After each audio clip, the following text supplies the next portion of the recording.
Tudo bom? Meu nome é Saulo, professor do Departamento de Física da UFC, e esse é mais um vídeo da disciplina de História do Pensamento Científico. No vídeo de hoje, a gente vai falar um pouco sobre racionalização, desconfirmação e confirmação. No final dessa sequência de vídeos dessa semana, a ideia geral é tentar descrever de forma geral, de forma concisa, um pouco de como é que é o método científico moderno, tá? O método como se conduz pesquisa científica, tá certo? Mas para isso, eu acho legal trazer uma palavra do Newton, onde ele fala que na filosofia experimental, proposições escolhidas de fenômenos devem ser consideradas verdadeiras, a despeito de qualquer hipótese contrária, até que outro fenômeno torne tais proposições mais exatas ou sujeitas à exceção. Isso é um pouco a ideia de que, não importa o quão bela a sua teoria científica, se ela não está descrevendo a natureza como a natureza, se ela está, de alguma forma, se contradizendo com o experimento, tá certo? Isso, pelo menos, isso tem um pouco de um viés indutivista nessa frase do Newton, mas no final das contas o que a gente está querendo dizer apenas é que, em ciência, pelo menos em física, no final das contas o que queremos é descrever a natureza.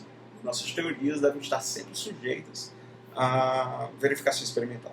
A gente vai primeiro começar com a definição de racionalização confirmativa, tá bom? Por definição, racionalização confirmativa é um tipo de procedimento de indução de tal modo que, se nós temos uma teoria T, tá certo? Essa teoria T leva, através de uma argumentação lógica, a uma possível observação O, e se essa observação O ela é verificada experimentalmente, isso quer dizer, então, que provavelmente aquela teoria T é verdadeira, tá certo?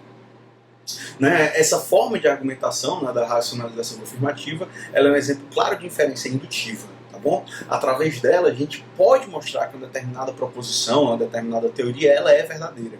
Aqui eu quero ressaltar, é importante ressaltar, o que diferencia uma racionalização indutiva, uma inferência indutiva, com racionalização confirmativa, da que a gente vai ver mais à frente, que é a inferência dedutiva e a racionalização desconfirmativa. Esse pode, ou seja, através dessa argumentação lógica, a gente consegue mostrar que proposições podem ser verdadeiras. Podem por quê? Porque esse stress, porque essa ressalva. Porque por mais que as observações dessa proposição, as observações propostas por essa teoria, sejam verificadas, isso não implica necessariamente que aquela observação está justificando, mostrando que a proposição, que a teoria é verdadeira. Dentro dessa racionalização, a teoria pode continuar sendo falsa. Desse modo, alegar que T certamente é verdade, resulta numa falácia lógica, que é a afirmação do consequente. Ou seja, se você acredita em algo que leva a uma conclusão lógica, dentro de alguma lógica, a um determinado observado, e aquele observado é verificado, afirmar que aquela proposição original é verdade, isso é uma falácia lógica, tá certo? Preste atenção que esse tipo de falácia lógica, a afirmação do consequente, ela é muito usada em debates, não apenas na ciência, mas também em política, filosofia e em diversas áreas do conhecimento.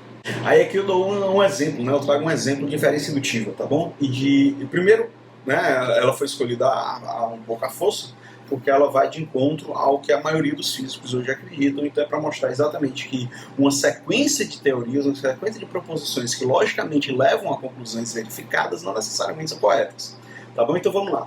Primeiro, aqui eu tenho uma estrutura, se você notar, eu tenho uma estrutura de um si, ou seja, eu tenho proposições, aqui eu estou chamando, tenho três proposições, a proposição P1, a proposição P2 e a proposição P3, tá certo? Então vamos lá, se A, proposição P1, a Terra está estática no centro do universo, e P, proposição P2, as estrelas se movem ao redor da Terra uma vez por dia, e C, proposição P3, o Sol se move ao redor da Terra uma vez por ano em direção oposta e uma órbita inclinada. Então, D, podemos concluir que, já que o Sol se move uma vez por ano, em torno da Terra, teremos estações. Essas estações são devido à órbita inclinada do Sol, e o Sol e as estrelas nascerão no leste e se porão no oeste. Tá ok? Beleza. Essas seriam as conclusões. Se você montar esse modelo, de que a Terra está no centro do universo, o Sol e as estrelas se movem ao redor da Terra, você pega, vamos considerar que esses fatos são verdade, você constrói, logicamente, se o Sol está se movendo ao redor da Terra, numa órbita inclinada, então, obviamente, né, a gente terá estações, porque essa órbita inclinada levará a uma época do ano, o Sol estará mais distante, uma época do ano, o Sol estará mais próximo da Terra, né? E desse modo você teria estações, né? Estará mais a órbita inclinada para dizer que está mais próximo de um determinado hemisfério, né? Dessa conjunto de proposições está também uma crença de que a Terra seria esférica, tá certo? Apesar dela não tá colocada aqui como uma proposição, beleza? Vamos lá então, né? Todas as conclusões que eu tiro desse modelo, né, de cosmos que eu apresentei são verdadeiras, são observadas. Né? As estrelas do Sol nascem no leste e se põem no oeste, e nós temos estações no ano. Né? Então, provavelmente, P1, P2 e P3 são verdadeiras. Tá certo? Então, eu não posso dizer que elas são falsas. Né? Eu não posso dizer que elas certamente são verdadeiras. Por quê? Porque hoje, dentro da estrutura lógica que nós temos, dentro dos fatos observacionais que nós temos, melhores, né, que vão além da mera observação a olho nu, a gente sabe que essas três proposições são falsas, principalmente porque elas todas consideram, né, a Terra no centro do universo e os objetos girando em torno da Terra. Então, normalmente a inferência indutiva é caracterizada como sendo algo onde você parte de coisas específicas, aqui no nosso caso seria a Terra está no centro do universo, as estrelas se movem ao redor da Terra uma vez por dia e sobre a descrição do movimento do Sol, e tenta chegar a conclusões gerais. Né? Muita gente caracteriza a inferência indutiva dessa forma. Né? E isso nem sempre é muito bom. Né? Para tentar apresentar uma forma de definição da inferência indutiva um pouco mais precisa, né? Vamos usar agora esse outro exemplo. Né? Vamos considerar a seguinte proposição indutiva, tá certo? A seguinte linha, né? A seguinte inferência indutiva, a forma de raciocínio indutivo. Né? Se A, proposição 1, seu time de futebol nunca ganhou a primeira divisão nacional, e B, proposição 2, das vezes que disputou a primeira divisão não se classificou para a Copa Continental, e C, a proposição P3, nenhuma mudança dramática ocorreu no seu time nesse ano, então D, né, conclusão, provavelmente seu time não ganhará a primeira divisão nacional esse ano.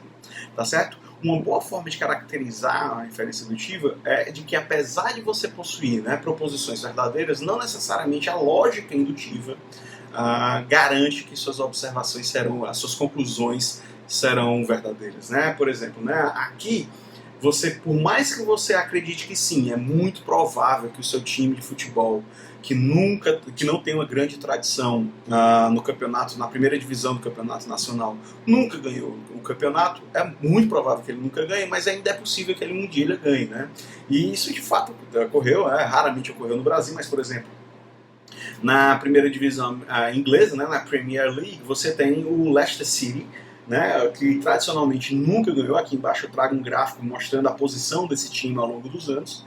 Ele nunca ganhou a Premier League, né, a primeira divisão do futebol inglês. A única vez que ele chegou nas cabeças foi em um período ali anterior, né, por volta da década de 20, anterior à Segunda Guerra Mundial.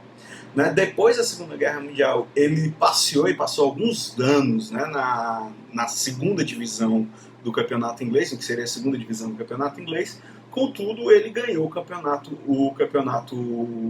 nacional há 5 anos atrás. Né? Ele foi campeão e ele não tinha tradição.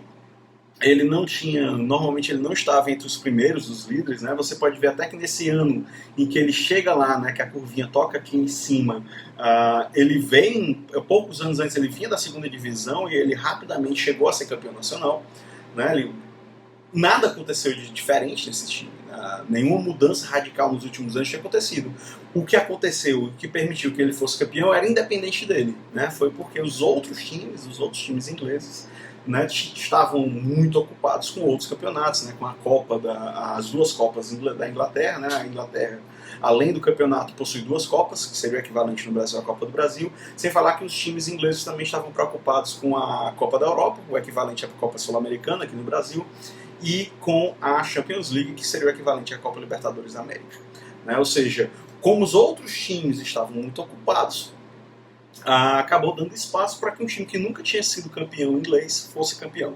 Ou seja, por mais que as premissas fossem verdadeiras, a conclusão lógica que aquelas premissas nos davam, né, não necessariamente é observável, por isso esse provavelmente. Então aí a gente pode ter essa conclusão de que uma boa argumentação, uma boa inferência, né, uma boa racionalização indutiva não necessariamente obterá conclusões verdadeiras, por mais que suas premissas sejam verdadeiras. Outra forma de pensar, né, outra forma de racionalização, uma racionalização desconfirmativa, né, que seria também chamada de uma inferência dedutiva, ela tem outra forma de argumentar logicamente, de ir atrás, de verificar suas conclusões lógicas. Né? Por exemplo, vamos considerar a seguinte estrutura. Né? Se você tiver uma teoria T que leva, logicamente, a uma provável observação O, e esse O não é, essa observação O não é observada, né? Então, né, a gente terá que T não é verdadeiro, que a teoria não é verdadeira. Né? Que, então, tá ok? Essa forma, né, como dito, ela é uma inferência dedutiva, ou seja, você possui um argumento lógico válido, e se o seu argumento lógico for válido, isso é importante, né? Então, se suas premissas são verdadeiras, a sua conclusão é certamente verdadeira. Desse modo, né, essa forma de racionalização, de inferência dedutiva, de racionalização desconfirmativa, né, a forma de racionalizar a sua observação, ela pode ser usada para quê? Para refutar uma teoria, tá certo? Ou seja, se uma vez a minha observação, né, que foi obtida através de premissas verdadeiras, não é feita, não é observada, então eu posso dizer que aquela teoria que gera aquela possível observação, que gera aquele possível fenômeno que não é observado, ela deve ter algum problema, ela deve ser falsa. Tá certo? No nosso caso do time de futebol, né, o que é que acontecia? Você tinha lá premissas que eram aparentemente todas verdadeiras, e você teve a observação falsa. Dentro da racionalização desconfirmativa, isso quer dizer o quê? Que alguma coisa na minha teoria estava errada. Muito provavelmente a terceira proposição, que dizia que nada mudou muito nos últimos anos, ela tinha algum problema. Nada mudou no seu time, mas mudou nos demais times do campeonato que não estavam dando a mesma atenção para o campeonato nacional. Né? Ou seja, das 3 proposições, 2 certamente eram verdadeiras, mas uma delas não era. Né? Então você não pode dizer que a teoria como um todo é verdadeira. Não necessariamente aquela teoria, ela não estava sozinha. Aquela teoria era uma visão de mundo. Ou seja, ela era um conjunto de crenças e uma daquelas crenças tinha algum problema. Tá certo? Vamos tentar aprofundar isso no próximo exemplo. Né? É um exemplo de inferência dedutiva. Né? A proposição P1, a Terra está estática no centro do universo. E, proposição P2, as estrelas se movem ao redor da Terra uma vez por dia. Então, temos uma conclusão, as estrelas muito distantes devem se mover mais rápido do que a velocidade da luz. Né? Lembrando que se elas se movem com o mesmo período, ou é diário, né? Estrelas que estão muito longe da Terra devem andar, né? Devem se movimentar em torno dessa Terra que está no centro do universo cada vez mais rápido, porque ela agora tem que cobrir uma circunferência, né? Um espaço cada vez maior no mesmo intervalo de tempo que é de um dia. Tá certo? Então isso aumenta a velocidade, né, dessas estrelas. Contudo, né, aí aqui eu estou usando a cartada, né, de algo que vem, algo mais recente, algo moderno, né, de que seria a proposição, o postulado da relatividade de que nada pode se mover mais rápido que a velocidade da luz. Tá certo? Então, a inferência dedutiva, ela vai dizer o quê? Que P1 e P2 juntas, né, não podem ser verdadeiras quando colocadas juntas nessa conclusão. Isso não quer, de forma alguma, você está negando todas as proposições e a conclusão. Você está negando alguma coisa, tem alguma coisa errada na forma como você construiu a sua inferência dedutiva, tá certo? A sua racionalização dedutiva. Isso não quer, ou a Terra não está no centro do universo, né, ou a Terra está no centro do universo e as estrelas não se movem ao redor da Terra. Isso é uma ideia de hipóteses auxiliares, né? Ou seja, existe alguma coisa extra por fora da sua teoria que você não estava considerando. No caso do time de futebol era o quê? Eu não poderia fazer uma afirmação, uma conclusão decisiva acerca de um time ganhar ou não o campeonato, considerando apenas a estrutura interna do time. Né? Eu tinha que considerar também algo que estava fora, que eu não estava levando em consideração no caso, mas era uma hipótese auxiliar, que era o quê?